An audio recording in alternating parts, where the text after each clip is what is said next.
When I originally auditioned for Wicked the musical, the first year round, vocally, I wouldn't have been ready. So the drive and the want outweighed the pressure.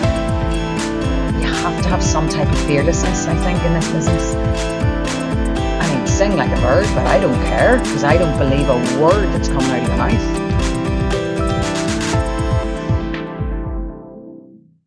Hey, Danny. Hi, Daniel. What does an Actors Coaching International actor get from working with you? Wow. They get deep levels of growth. They get to learn so much more about themselves, and they get to find out so much more about the industry. Why not go to actorscoachinginternational.com for more details?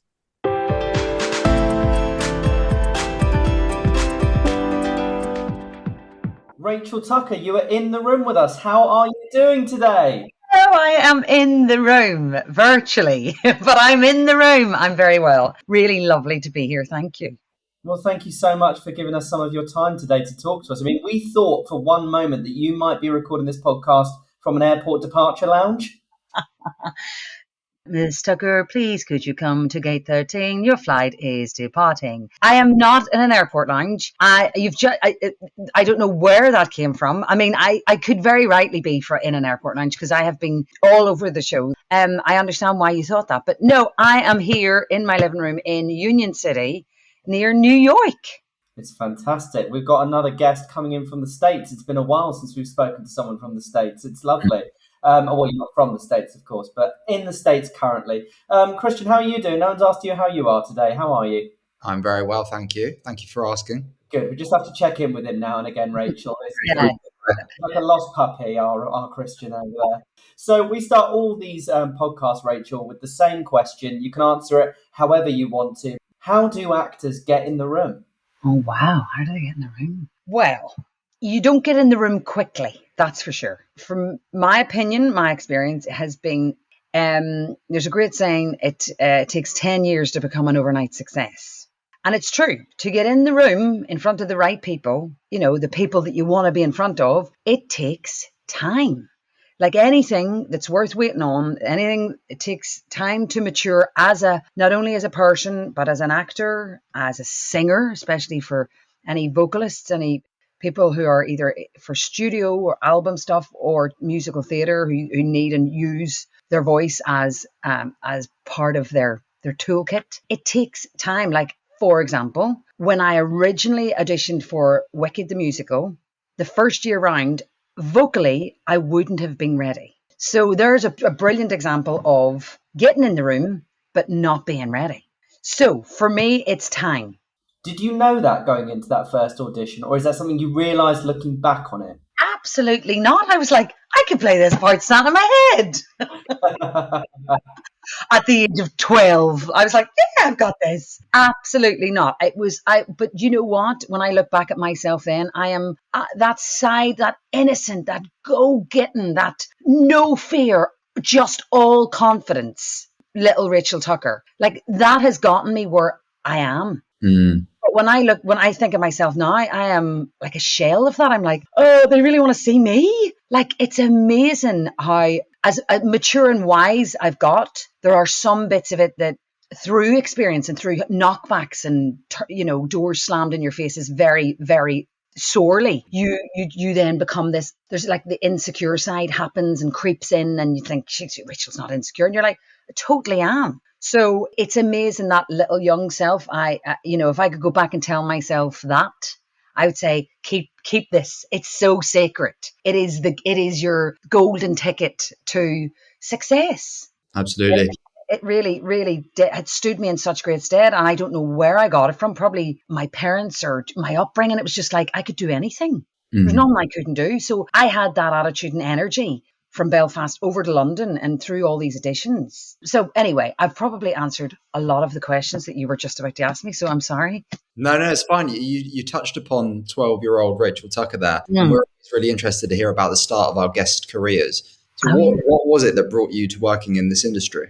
Well, my father, Tommy Tucker Kelly, that's his stage name. That's where I got Tucker from. Little Tommy Tucker, who sung for his supper. My dad started singing with his dad for necessity. They were very poor, brought up in a very, very working class area in Belfast, and they saw this gift in my father, who from the age of nothing could sing, act and dance. He could do it all. He was out of the womb. And his dad also was an accordion player, and they sung. So they used to, when it was a thing, pass the hat around street corners, pubs, clubs. My dad got a really brilliant name for himself as a young boy and excelled in singing and acting and made money for the family. So it was necessity and also love, but definitely, you know, they had to, Tommy had to sing for supper. Tommy Tucker had to sing for supper. So then my dad passed that on to me, that love and want and yearn, I mean, to sing. My sister's also a brilliant singer, and she got me into the acting side of things, actually. And my mum was a great singer. So it was always in the house. It was always encouraged. Dad could play all the instruments. He could just pick an instrument and play it, and would encourage us to. And, you know, mum and dad had a couple of drinks. Said, Rachel, come on up and sing this song. And my dad would get the banjo and the guitar out. And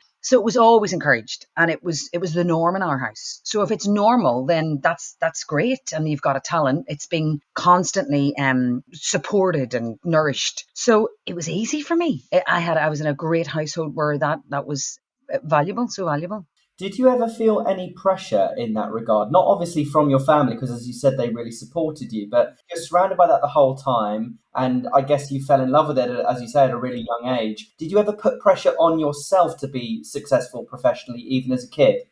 Well, it was more the other side of that coin, my want for success, my want to play a specific role, like Bugsy Malone, like Katisha in Rock and Mikado, which we did, you know, Anita in West Side Story, when Jared and I did these shows together. So the drive and the want outweighed the pressure. See, so this is how I know it's chosen me. You know, I haven't chosen this. This is so the drive and the want has got me where I've got. You know, now I'm carving out my career.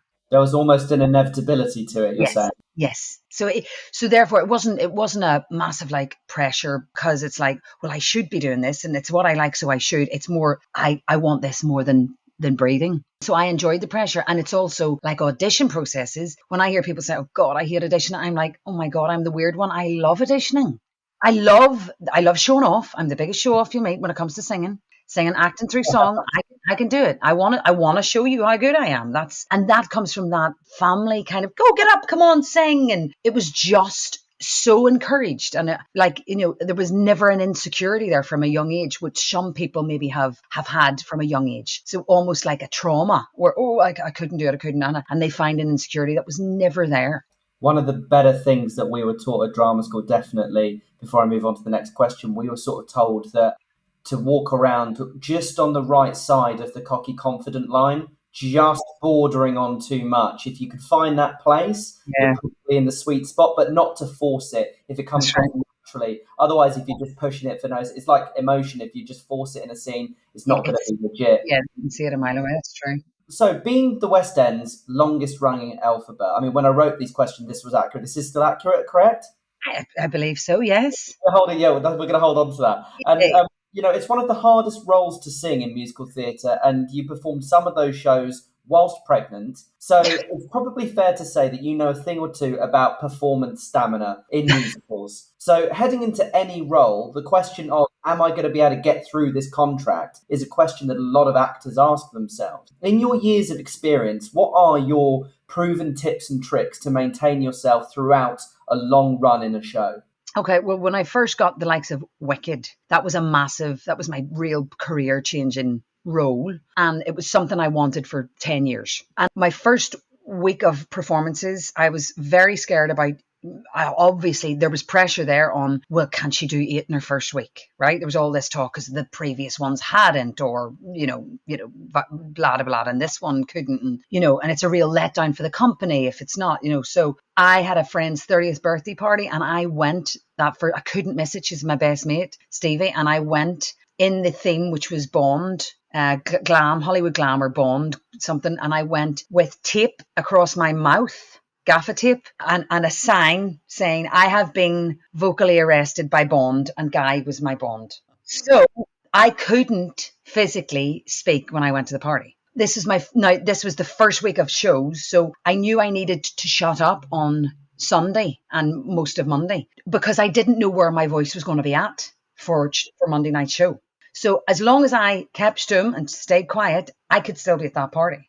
So I did. So that was my first week. And then I remember thinking, as long as I have that day downtime of doing very, very little physically as well, not saying much, hydrating, maybe having a steam, I'm good for the next week. But then the thing happened was, I wondered why, after about 15, 16 months, I was like, why can I do this role, this vocal score, stand on my head for 2.5, 3 weeks of the month, and the other 10 days or so, it's a real struggle. And it took me a year and a half to work out that this was my menstrual cycle. Okay. Yeah. So I, like Patti LuPone, I've read her book, very affected by my menstrual cycle. So without getting into any gory details, 5 to 7 days before a woman's period, things change, hormones, everything moves. And this is the last thing that needs any kind of substance, any kind of support. So our voice becomes weak. Mine does anyway. Lots of phlegm. The folds thicken up, all that.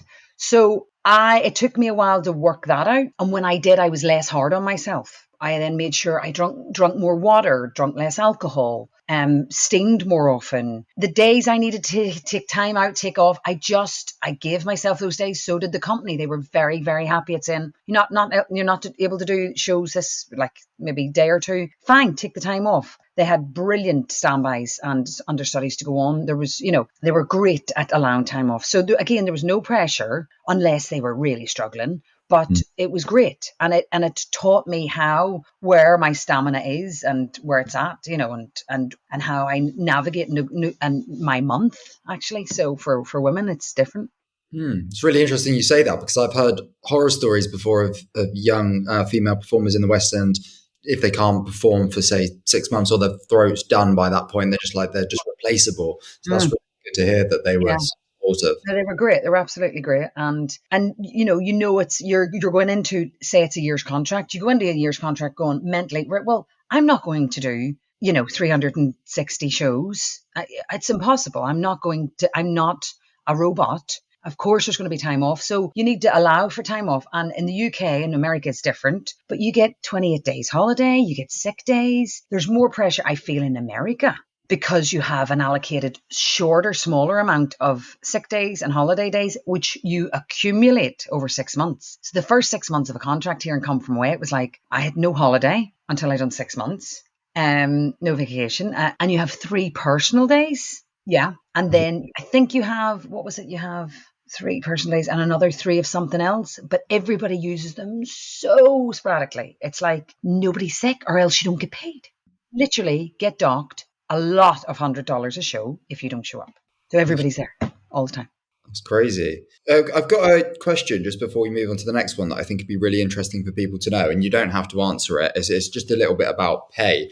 I have a couple of friends that live in New York, and I know the rent over there is ridiculous. What's the sort of pay like as a Broadway lead compared to here and then living in New York? Is it sort of worth it for people to be over there? I mean, I think the English think the pay is better here, but it's all comparable. It's all rational. Like the food and the rent here is bananas. Yeah, I've heard. We had to move apartments after I left Come From Away. Thankfully, our contract was up the month after, because we could not have afforded, without my wage, or weekly wage, the apartment we were in. It was $3,100 a month for a 2-bed. Yeah. And so we found another 2-bed up and in here in Union City, which we wish we'd have found a year ago, because we just are loving it. But it is so extortionate. It's so expensive. And I mean, I know London's expensive, and I haven't rented in a long time. We own, and we actually rent a room or 2 in our house. So I know, but I don't believe the rent is as expensive as it is here. The wages are a bit better, but it's so comparable. It's like, well, so is the expenses. That's why they get paid more here. Yeah. And it's a real tip culture. You cannot buy anything without adding 15% tip, or you get asked for it. I'd be screwed out there, man. My wallet has dust coming out of it. I'd be screwed in New York, wouldn't I, Christian? Yeah, don't get me started. Yeah, so I'll move on to the next question. So, presumably, in your experience of being a leading actor across multiple musicals, had members of the ensemble come and ask you for advice early on in their career. Is there any sort of one answer that you would typically give to people coming to you for guidance? Probably patience, I think. Like the time thing we discussed earlier, but when you're an eager 21-year-old just out of college, you don't have that. That's not what you're here for. You're like, I want it yesterday. Now, yeah. Here now, I want it all now. So if I was to choose another word, then the opposite, which would just be like courage, absolute fearless courage.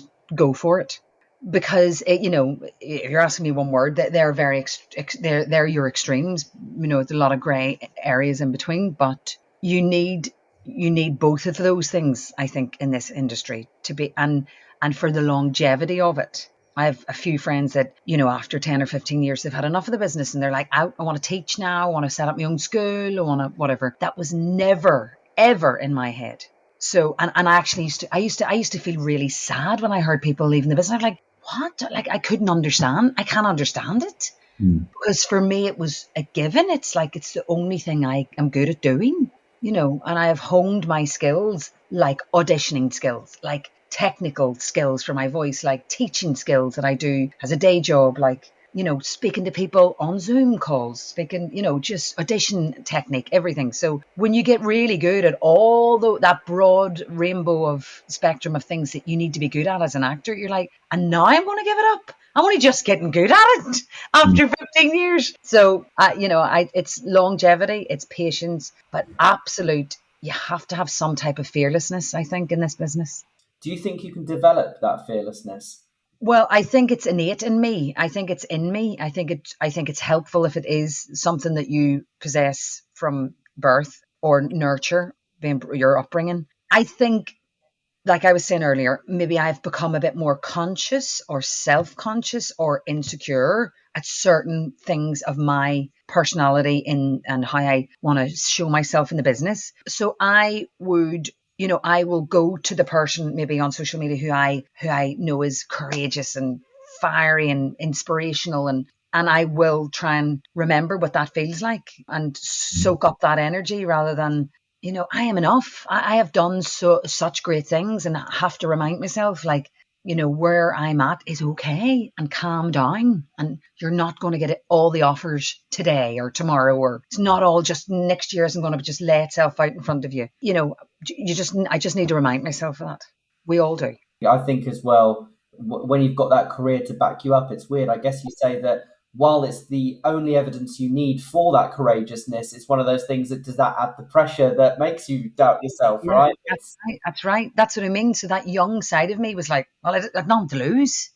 Whereas now it's like, well, you do, you've got a reputation. Everything you do is you're being criticized, you're being analyzed. It's like, oh, what is she up to now? And so you have a certain I have more of a pressure now, of course, on me than I feel that more than the younger me. But it's being smart about your mental health on that. I just would like to point this out. It's just that's when I have to really remind myself and go, like I want to better my career. I want to better the next thing I do, but I just need to remind myself that what I've done has been brilliant and it's enough, and that the rest of the stuff will work itself out.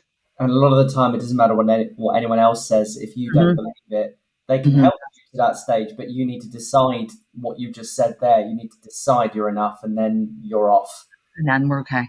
So Guy Ritalik is not just your wonderful husband, but also a frequent artistic collaborator of yours. And I think he most recently directed you in an updated production of Andrew Lipper and Tom Greenwald's 1995 musical, John and Jen. And we'd love to know, what are the benefits of having that close personal connection when you work together on an artistic project?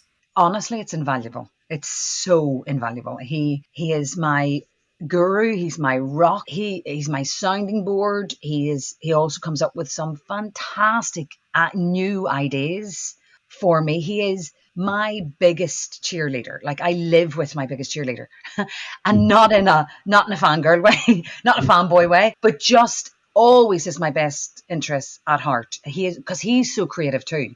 we're always talking about what my next album could be or what my next songs on my album should be, my next one-woman show. It's so invaluable. And there are times I need to go, oh, zip it, zoot, stupid, stop. I've had enough. No more creative talk. And I'll talk to somebody else about it, or I'll go somewhere, another direction. But it's incredible. And his direction, he's a fantastic director. He's a great coach, and I trust everything he says. So he directed John and Jen at the Southwark there 2 summers ago, which we're about to do at 54 Below next month with Andrew Lippa playing, which is very exciting. So, and I will never question him. Like in the rehearsal process, people are like, God, do you not get annoyed at your husband, to telling you what to do? And it's like, no, because in the room, he's my director. I totally, there's no ego when it comes to him telling me what to do in direction. I might disagree with him and fight my case and say why I think it should be not that way, or this is how I'd like to play it. But he has been my utter biggest advocate and cheerleader. And I love having him as that, as well as a husband. It's lovely to hear. And he's not here, don't worry. He can't hear any of this. Flushing in the corner. He's not in the room yet. Yeah. The West End and Broadway are obviously the gold standard of theatre. You've obviously performed on both.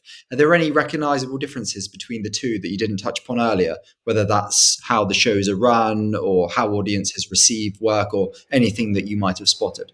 Yeah, I mean, the setup, like, so when you've got, like, I've done Wicked and Come From Away in both sides, so both sides of the Atlantic, and they are the two shows that I can compare and contrast both sides of the Atlantic. So Wicked, for example, it's the flagship company. It's been running like that for years. It's like, you jump on board our ship, this is how we work, very, very much it's run differently. Like, the stage manager also doubles up as the person that will put in new people to the show. So they will direct you, take you through the show, put you in your place, number by number, this exit, that exit. So that's weird, that's strange that the stage manager does that, like as a creative stroke, like technical, where you stand, what you do. So that's strange.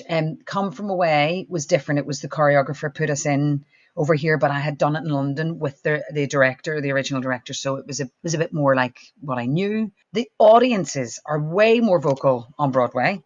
They just live for it. They wouldn't mind whooping and clapping and standing ovations in the middle of the shows. And whereas London, very much not. They're a bit more conservative, appreciate it a bit more quietly. I like both. I don't mind, because as an actor, you hear the audiences whoop and clap and laugh and, join in a bit more. Your ego's like, hey, look what I got the audience to do. But I think it takes you out of your character. It can do. So it disrupts my head process. Here in America, it's whereas in London, it's, even though in Come From Away, my solo Me in the Sky, it's very direct address. There is no fourth wall. I am told to look at audience members in the front row and connect with them. So I like both. I don't have a favorite really when it comes to audiences. It depends what show you're doing. It also depends what mood you're in. But yeah, so Come From Away was very English. I feel the English are a bit more micromanaging. So they really want you at warm up. So in America, they don't do warm ups. You come warmed up. Okay. There's the half hour is 30 minutes before the show. I can walk in the door at literally 6:30 and be on stage at 7. In London, as we know, there's not only the warm up, which is usually 45 minutes before the show starts, but parish notices. So the Americans can't believe that they can call us an hour and a half before curtain. They're like, what? They can't do that. Like, they do. So, and for me, I thought when I was doing Wicked and came to Broadway, I was very sad that there was no gathering before the show, no camaraderie. But then as time went on, I was like, do you know what? I actually prefer this, because whatever energy I'm bringing into the building that day, I found in Come From Away warm up, it was a bit, lots of the time was a facade. I was acting at 6:15 with my colleagues that everything was okay on the days that it wasn't. So that's a lot of energy and brain consumption that you really don't need before a show. and I found Come From Away, Broadway, when I walked on and that bar on happened and we walked on and looked at each other in the eye across the stage and I saw Jim and Emily for the first time that day, I'm like, yes, brilliant. Fresh faces, fresh energy, don't need to talk nonsense to somebody when I don't really want to. So I am now on the American camp. I think you come warmed up. I think you do your job. You do your warm up on your own time. Well, as you say, you sort of mentioned there that you were almost acting in the West End when you turned up already. Did you feel that, because obviously you were the leads in Wicked and Come From Away, I know Come From Away is a bit more of an ensemble production, but do you feel that when you were the lead of a production, the energy sort of radiates down from you? You set the tone in the room. So did you feel the pressure then, not just because you were like, oh, I'm at work, but we're doing a show, I've got to feel positive, but did you feel like you could have a knock-on effect if you weren't on your game up here? Absolutely, totally. So that was and it's an unconscious pressure that you just feel like that it's my responsibility, it's my job. I'm that actor that is like, I want to make sure that my energy is good enough for everybody else's. Some actors wouldn't care. I am the actor that cares about the rest of the company and that I am sending off good signals and positive, and I'm here to put my troubles or worries aside and we're ready to go. But by it having to be on stage and warm up, compulsory company warm up, that's an act some days. And it's hard work acting when you don't want to people, that you don't really want to be in company with. You just want to go to your dressing room, get your makeup on and do the show. So yes, I do. It is a lot more pressure. And I think there should be a bit of a change in that in London, if I'm honest. A company agreement rather than it being compulsory. Like, we didn't need to do a dance warm up and Come From Away, but we had to be there and you had to be seen stretching or warming up, or, all we did was chat. Everyone has a different process as well, don't they, Rachel? So if that didn't suit your process, you're like, why the fuck am I standing around like I'm warming up for a five-a-side match? Oh, great. You curse. That's brilliant. So you can curse on this. Oh, yeah. Go for it. Make up for lost time. 5 minutes. Brilliant. Just be watching my P's and Q's. No, not at all. We're not that type of podcast. Brilliant. No, but it is. It's like Stanton. Yeah. You don't want to be there.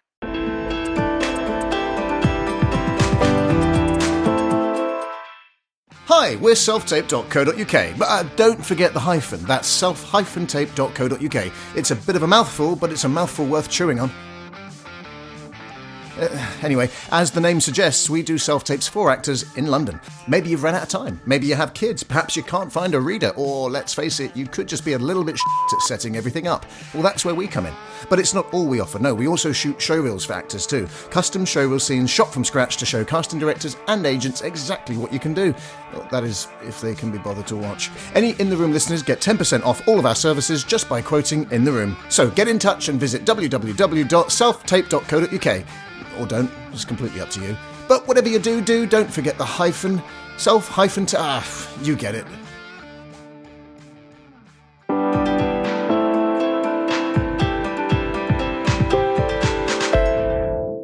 Well, I'll set the tone for the next question. So there's currently, and has been for the past few years, quite a lot of fucking discussion on fucking ticket prices, specifically in the West End. And a very sort of basic version of this debate is that one side say that to afford to keep the shows running, ticket prices need to be at a certain value. And the other side say it's far too expensive and it's making theatre inaccessible for those who must want to and need to watch it. It's the very basic sides of the debate. And while we appreciate you're not a theatre producer, but with your experience, we'd love to hear your opinions on that matter. Not this fucking question. Oh, wait, I think, what do I think about the ticket situation? I think after COVID, they have everywhere, everything, and everybody has upped prices, probably to make up for or to keep running shows and businesses. Whereas I do understand that, and I see that there is an absolute valid point, but I do think theatre in general is too expensive for not only for the general public, but like you say, Matt, theatre should be accessible for everybody. And I am a big advocate in theatre, in accessible theatre for people with disadvantaged backgrounds, who have never been in a theatre, who don't even know how life-changing a show could be for for someone of a not a privileged background. So I really resent the prices that I'm seeing at the minute, especially here in America. I went to see my friend at a show only because it was, and cheapest ticket I was getting was $125. And In the whole theatre? Yeah, that was the cheapest ticket for 1776 here on Broadway. It's like, and I had to see her. It was my only chance of getting to see my friend. Yeah, of course. And so Guy coached her. She got the job. My husband had coached her. And it was like, who's going? Is it me or you? The friend or the coach? And I was like, well, obviously I'm going. I'm her friend. And he was like, well, I got to, I helped, But so I went in the end. But the two of us couldn't go. There's $250, plus childcare. It's so expensive. So I think it's overpriced. Sadly, I get it. I know I'm not a producer. I'm not don't have the business head on me. But they have got to find a way of extend the production then, or to make the tickets so that it's got a longer run to get the money back to then go into profit. I don't know. There's got to be other ways but I'm sad that more people don't see theatre because of ticket prices. I think it's ridiculous. I mean, we could probably do a whole round table podcast discussion on this with about 20 different guests, and we might still not come up with an answer. Like I asked that very much from the point of understanding that that's a black and white version of that debate, but in itself, it's not a binary question with a simple solution. But I feel like certain people, I imagine, are happy at the moment that people aren't finding a solution, or rather people aren't working too hard to find a solution because they don't need to. Because no, of course they don't. I think they're using the pandemic to get their money back. And I said that in, with hoping that it's for real and they're not using it. But the other side of me thinks, I think they are using it a lot of the time. I wish they weren't, it's a shame. But yeah, whenever you come up with that answer, guys, let me know. Because that's a head scratcher. It really is. It's hard. It's a hard question. You're the brains. I know. Yeah, Rachel, in your career, you've obviously played massive roles in musical theatre, but you've also released multiple albums of yourself singing, mainly covers, but some original work in there too.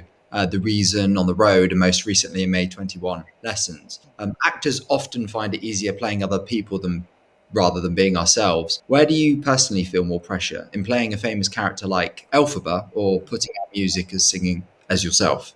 Putting out music and singing as myself, I find harder. Like, there's a great example, Christian, thanks for asking, because the pressure on myself about really who I am as Rachel Tucker, as an artist, and what I want to say through song.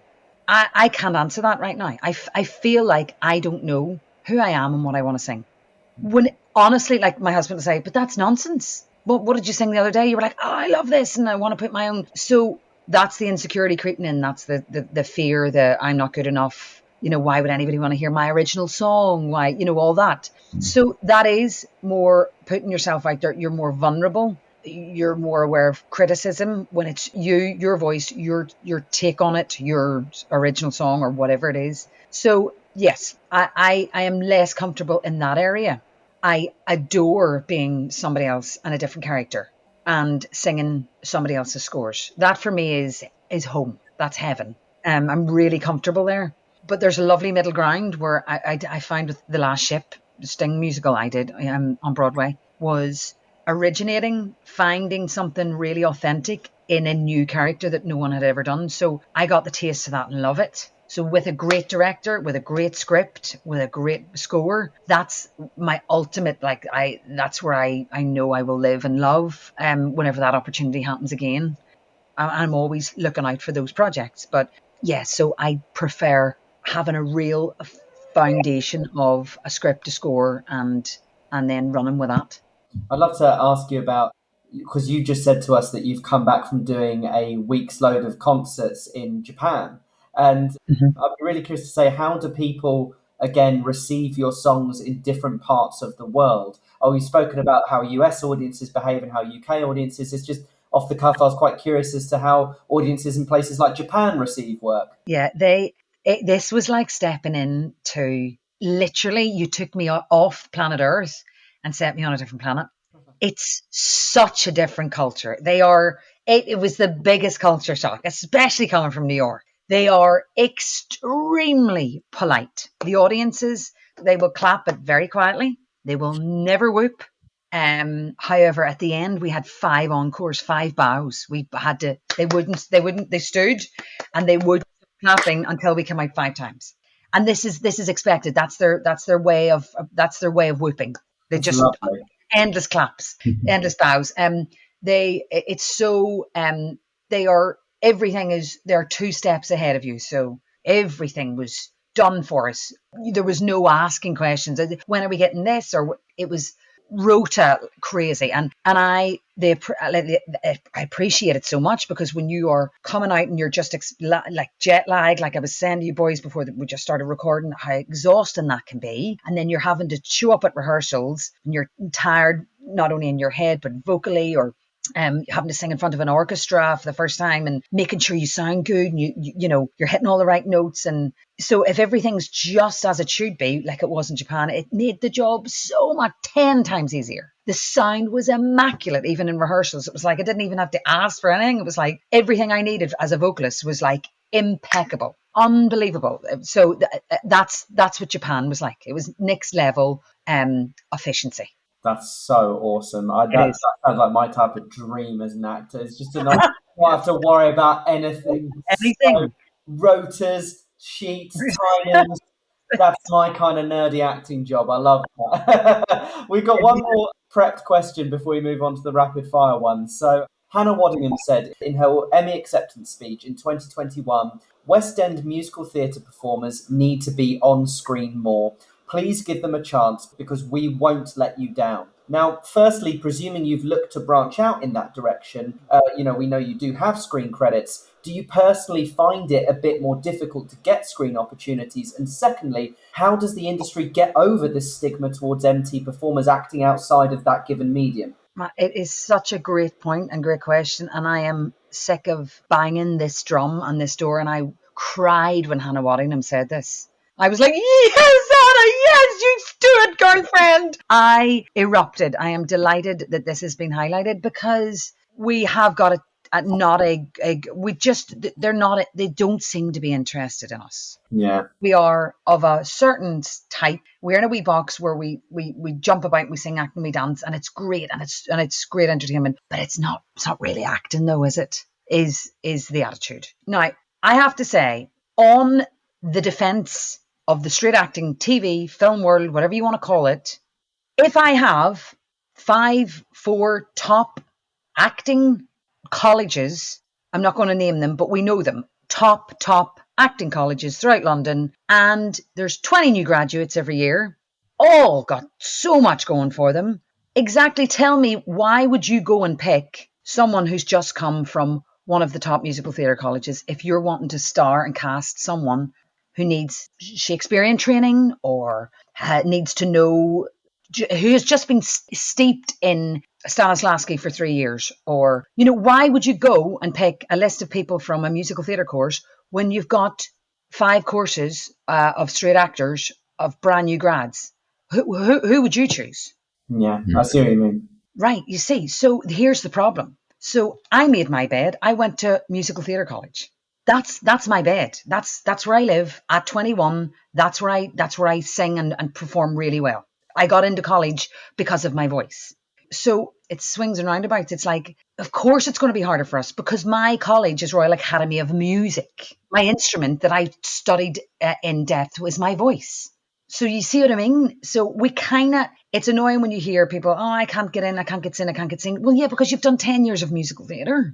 You know what I mean? So I get it. And I am now, the older I'm getting, the more straight stuff or TV and film I want to branch out in. And yes, it is harder for me to get sing because of my credentials. But I'm willing to wait, because I understand it's going to be harder to get me in front of a casting director when there's, girls my age who have done way more acting straight stuff that they're interested in, or worked with these amazing straight directors. So that's my argument. Did I make sense there? He did.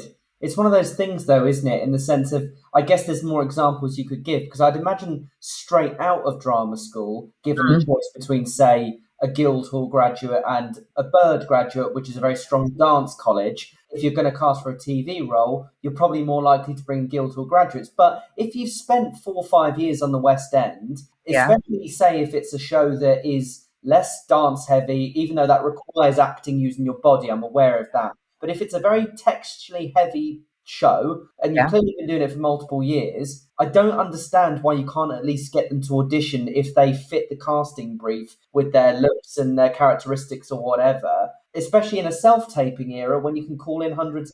I understand as well, and this is more a question, I guess, in terms of the why to casting directors if they have an answer, but it's an odd one, isn't it? It is. It's just this business. It's quickness. It's time. So a lot of these casting directors don't have or are not willing to give the time, and it really takes time. So it's going to be quicker for me to reach out to the person and the team that does RADA. I know I'm going to get cast. I'm going to cast because I know I always do. Why would I take the gamble and go and cast and try and whittle through lots of students that's just come out of a dance college or more of a musical theatre background? So you see already even they feel like there's no point in giving that time to it. Also, those 3-year courses in a lot of the colleges, the acting tuition it's next to none, if there's any. The TV exposure to TV classes, to self-tape, and maybe it's better now, but it was non-existent when I was there or when my friends just came out of Guildford. So there's a generation, hopefully it's this generation that's changing for at colleges. But so it's not like Hannah Waddingham, and I think myself, we are strong actors. We naturally, I think Hannah's a fantastic actor. And the fact that Ted Lasso thing happened, it's not luck. Hannah's a brilliant actress. And I know my forte as a singer, I have a great voice, but I know I'm a good actress. I know I can act. So I have to say, the musical theatre people get a bit of a bad rep because they're saying, well, they can't really act, is what they say out the side of their mouths. A lot of the time, it's true.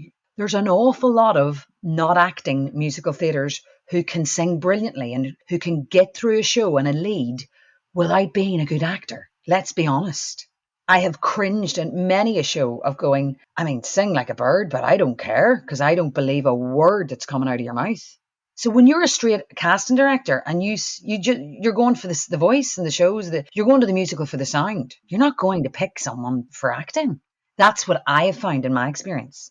Totally, and you tapped on there about the course content, and because we both went to Arts Ed, we were at the same time, and that's known as probably arguably the best musical theatre sort of school in the UK, and the MT students there, I think they got one TV and film class a week and then one other acting class a week, but that it wasn't, and they were wanting more. I think some of the MT students didn't like us because we did all the acting, and then there's this weird vibe going on with that type of thing. But you're right as well about why, about some of these musical theatre performers that are incredible singers, world-class dancers, and the acting might let them down. And sometimes the show doesn't matter there. But what I worry about is those performers, say if they are the best dancer in the world and they're a half-decent singer, they can get through it, but they can't act. By the time they're in their early 30s, they have no jobs because they can't dance 8 shows a week. So what happens to those people then?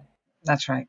Well, thankfully, I'm not the best dancer in the world who can only sing a wee bit, because that's a hard place to be. You then turn to choreography, maybe. You then turn to directing, maybe, which is I've seen a lot of recently. But, well, again, that's you carving out a career for oneself, and knowing what your forte is, knowing what you're really good at, maybe teaching. So, yeah, and that's why deciding early on, really, because it changes. What do I want for the first 10 years of my life? Now, you might change and sway toward one or the other as your career goes on. But when you're picking your college, you've got to really know, am I MT or am I straight? And like a brilliant example of Jessie Buckley. Look at that. Oh, yeah. Wow. Yeah. Career, like unreal career. So she chose RADA. She went down the straight route. And now look at her career. She would never have had that career if she had went and trained in musical theatre. Do you agree? Yeah, no, I do agree. And the fact that she's found it easier to go back into musicals. Well, of course she has, because she's an incredible voice. Yeah. So it's like there's part of me that goes, if I could go back and do it again, I would have went and done straight, because I always had a great voice and I could have had lessons. But then I wouldn't have had this career that I've had if I had went and done straight. And I do think it's harder for actors, especially nowadays, straight actors, than it is for musical theatre people. Because I think I think the market is saturated with straight actors. And I think to do our job, your skill set, you have to have more skills and more. And like you say, like you have to have an incredible voice to be in the likes of Wicked or the dance shows or American in Paris, or you've got to be an incredible dancer. So you have right? You can either hit that note, you can either hit the note or you can't. Whereas acting is so much more grades in there. But if you can't sing the role, you can't sing the role. So you're not going to do it. That's right. It's been awesome, Rachel. So once we've gone through all these prep questions, we finish off every podcast with our rapid fire section. It's very, very, very exciting. We basically have 10 questions that we would like you to try and answer in one sentence or less. They are all industry related, and just say, whatever the first thing that comes into your mind, swear words and all. So we've got sort of 10 questions we're going to give you. Christian, do you want to start us off? What makes a good actor? Listening. Theatre or cinema? Theatre. Biggest industry pet peeve? Biggest industry pet peeve. Actors not listening. Should everyone listen to the In the Room podcast? Absolutely listen. All about the listen, guys. Comedy or drama? Drama. One skill every actor should have? Patience. Your greatest strength? My greatest strength. There wasn't a time limit, was it? I know you said quick fire, but this is not. I really have to think about these. Rachel, Will Phil, you're good. Greatest strength would be determination. Your biggest weakness? Not listening to my instincts. Self-tape or in the room audition? In the room. That's good. We got that branding spot on. God, in the room every time. And lastly, the title of your autobiography. Jump and Annette will appear. Oh, I love that. That's really nice. That's really lovely. It was my mum saying, she used to say, Rachel, jump, something will catch you. That's lovely. Rachel, it's been an absolute pleasure to talk to you today. It really has. Thank you so much for your time. Nice, a treat, absolute pleasure. Loved it. Thank you.